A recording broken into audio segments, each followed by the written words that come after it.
Hello and welcome to the Driver Hire podcast. My name's Tony from Driver Hire Croydon Sutton. Hello, I'm Gary from Driver Hire in Colchester. We represent two of Driver Hire Nationwide's network of over 100 offices. We decided to get together to create a series of regular podcasts for people who want to know more about driver hire, but principally to provide hints, tips and tricks to help our drivers be the very best that they can be.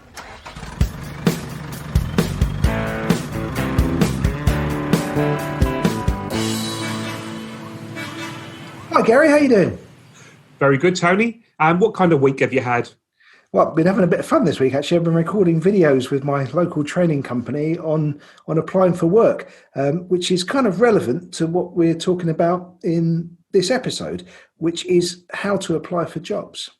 And that's not just people applying to driver hire, because there's many people that will find themselves in the current climate, perhaps having to make a change. And so hopefully we can share a little bit of our experience to help people in that situation.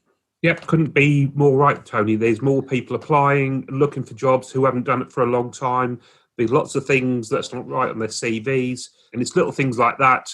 Hopefully we can pass on some information in this episode so that helps them find jobs with driver hire, with DH recruitment, or across the board. Excellent. Okay, so what would your first top tip be? It's going to sound strange.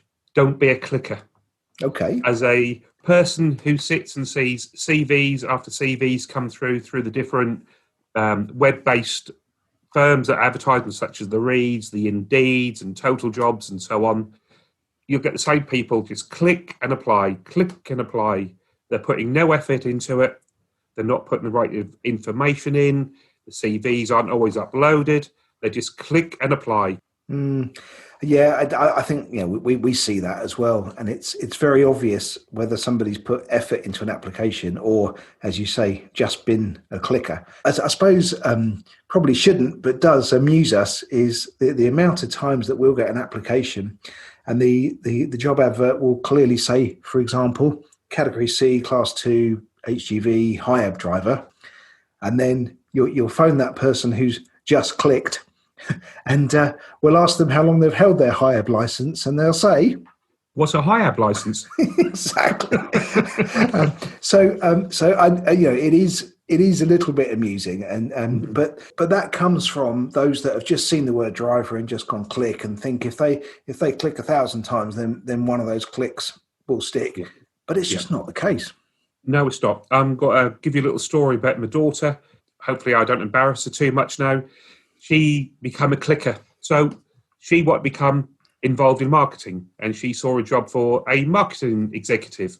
So she clicked and applied, and she got an interview. She was chuffed to bits. I'm on £28,000 if I get this job, Dad. Fantastic. I say, let's have a look at that advert. And immediately, as soon as I've read the first 3 lines, I realised she's going for telesales. Yes. So now she's trooping off to go for an interview with a telesales for a local double glazing firm. Hardest job to do in the world, in my opinion. And she comes back, "You were right, Dad." Not often she does say that either.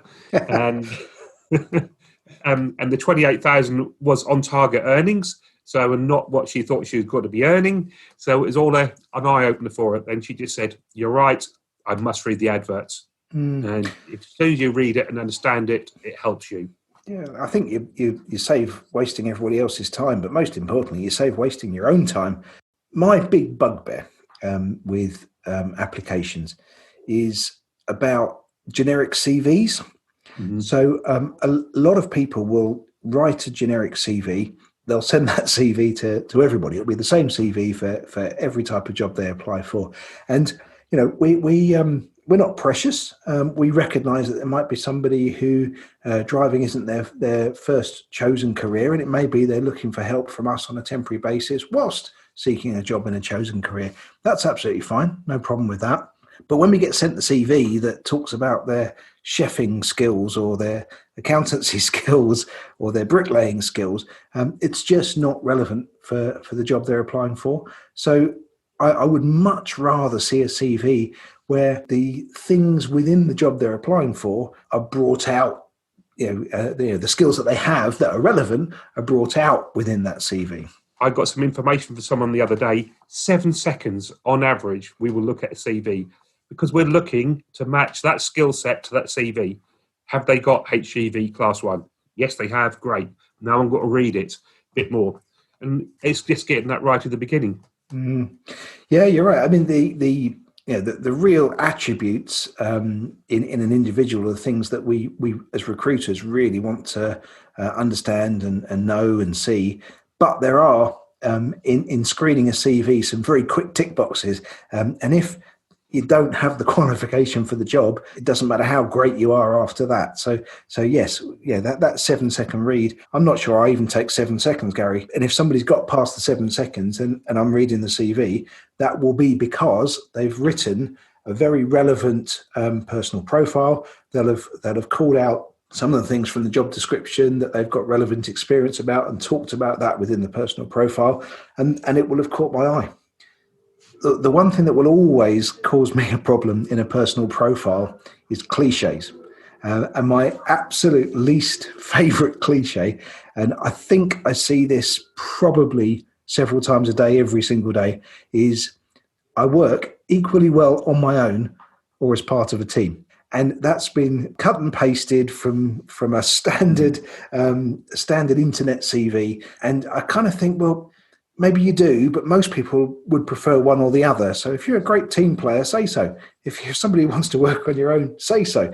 And if neither of those things are what you really want to say, well, say what you do want to say. Don't just paste something off the internet, because I promise you, recruiters up and down the country will have seen those cliches 1,000, 10,000 times over. So write about yourself and pluck out things into your personal profile that are relevant to the job from your own experience. Yeah.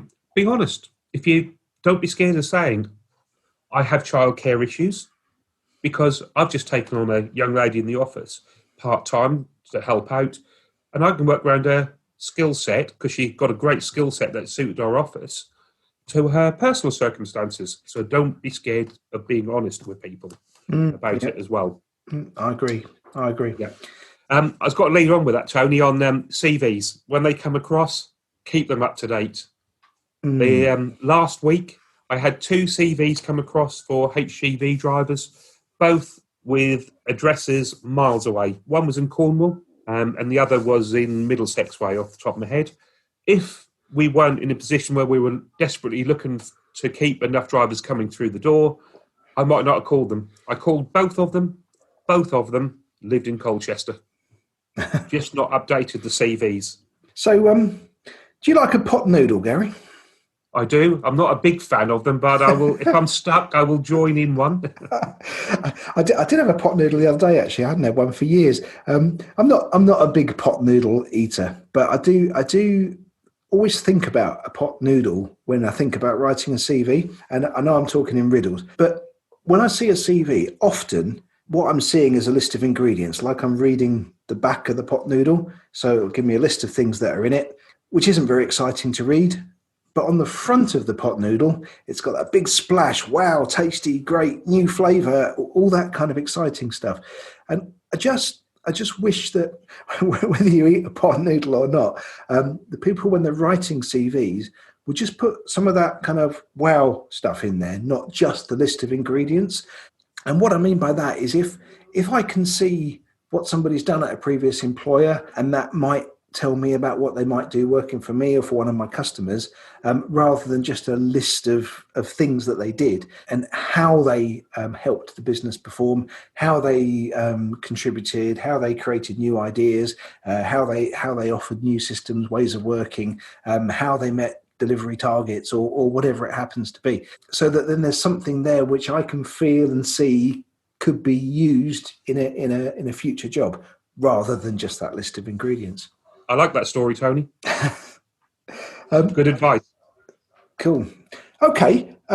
So thank you very much, Gary. It's been great talking to you, and thank you for those tips for people applying for jobs.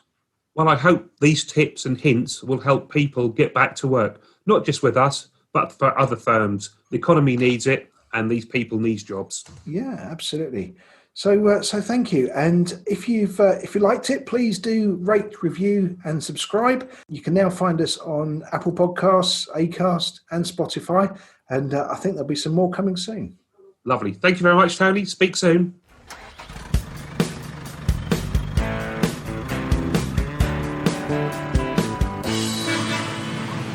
You've been listening to the Driver Hire podcast, and thank you very much. And it's goodbye from myself, Gary Richards, at the Colchester office. And from me, Tony Goacher, from the Croydon Sutton Office. If you'd like to get in touch with us, along with all the other Driver Hire offices, you can find us at driverhire.co.uk. Thank you very much for your time. Bye-bye.